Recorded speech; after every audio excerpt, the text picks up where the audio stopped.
OK, donc une façon de faire du dodge and burn ou brûler et retenir d'une façon non destructive dans la photo, c'est de créer une layer grise à 50%. Donc une façon rapide de faire ça, c'est Command-Shift-N et on voit apparaître cette fenêtre. On peut l'appeler ici tout de suite Dodge and Burn. OK? Et c'est important de changer son mode. Si on ne l'a pas fait à ce niveau-là, on peut le faire par après, c'est pas grave. Donc moi, je vais tout de suite le mettre à Soft Light et je vais faire Fill with Neutral Gray, OK, 50%, qui fait en sorte que le gris n'est pas visible parce que le mode de fusion Soft Light fait en sorte que 50% n'a aucun impact sur l'image. Mais tout ce qui est plus foncé que 50% va noircir et tout ce qui est plus pâle que 50% va éclaircir.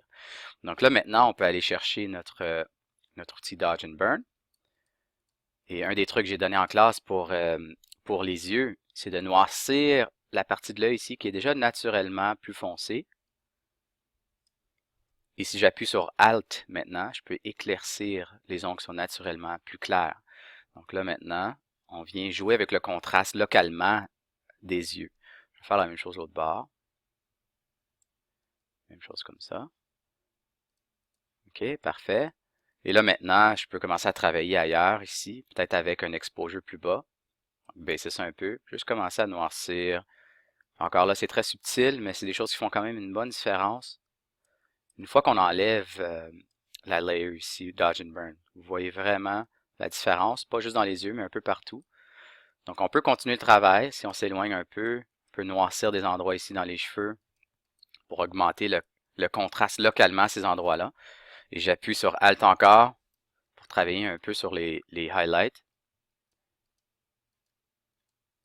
OK, comme ça. Encore un petit peu de ce bord-ci peut-être. Je vais noircir un peu en bas là. OK, peut-être noircir un petit peu ici. Donc, puis même s'il y a des endroits comme ça qu'on voit, on veut éclaircir un peu, je peux prendre un plus grand pinceau, puis vraiment baisser ici mon exposure.